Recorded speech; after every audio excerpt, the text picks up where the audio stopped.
YouTube, welcome back.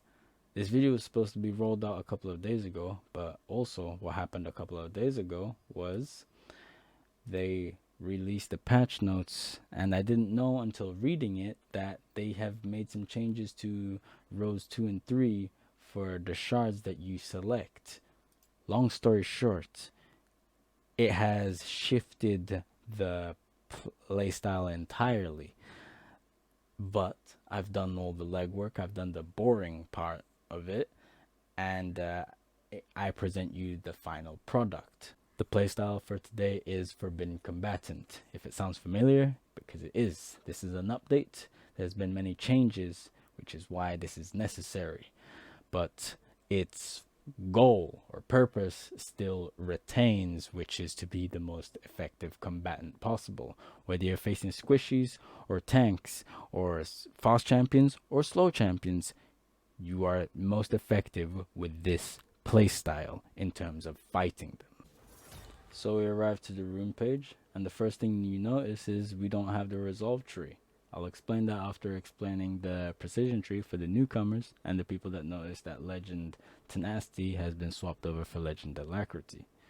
Conqueror, you need to do as much damage as possible, and on Darius this accomplishes just that compared to everything in its entire row.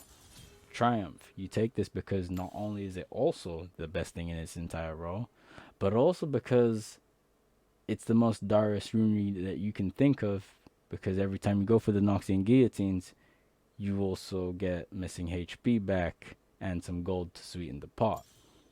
So the first big change, Legend Tenacity has been dropped. Tenacity is very important in terms of staying out of CC for as long as possible, because that helps with just that.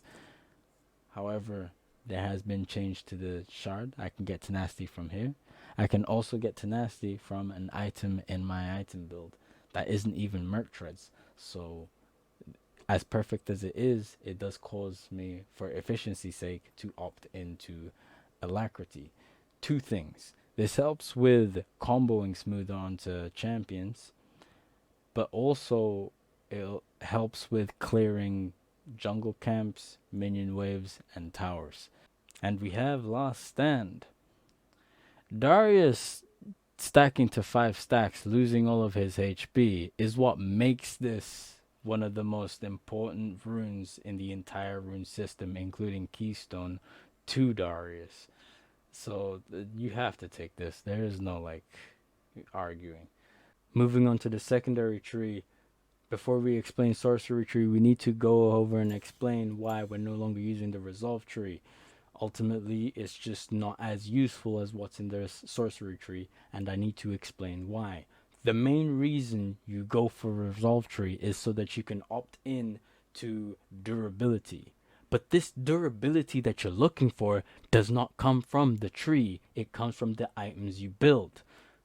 I'm going to tell you why the durability you're looking for in this entire rune tree is not useful to you. Starting with unflinching.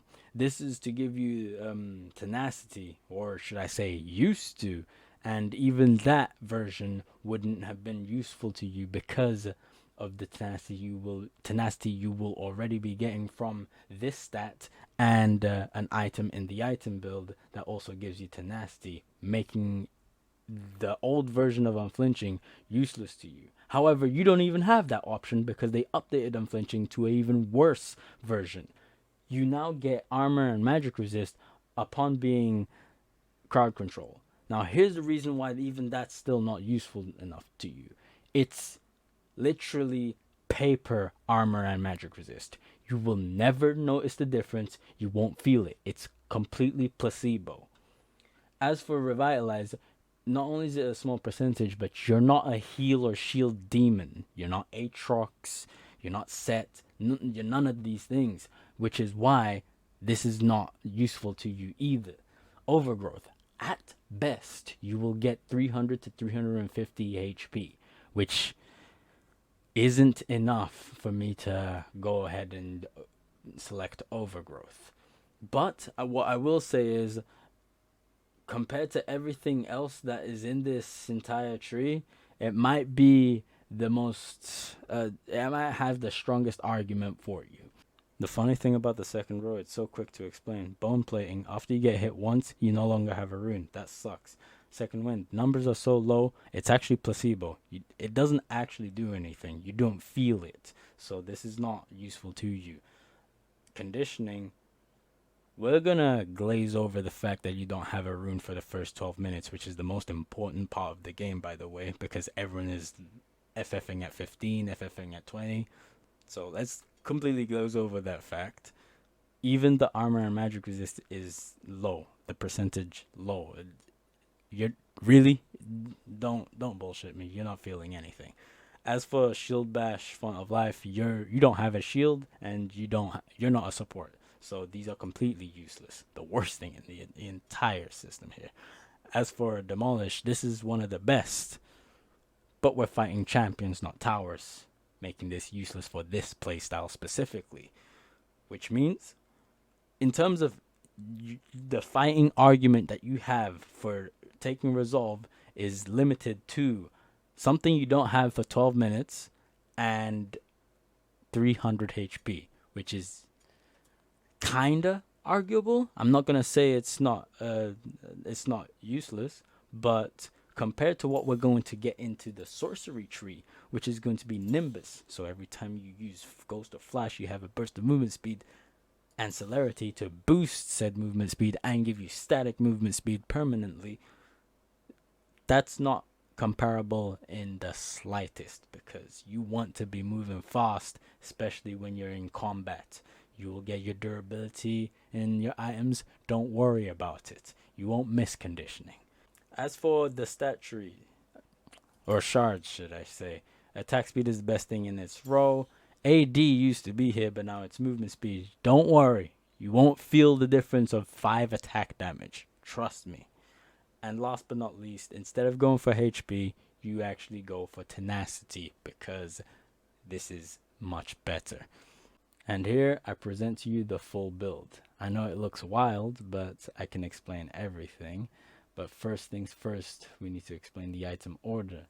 We get Tabis, Winged Moonplate, and Rectrix. The reason why is because it embodies the 3 most important things you need on Darius, which is AD, HP, and movement speed, coming from all 3 items.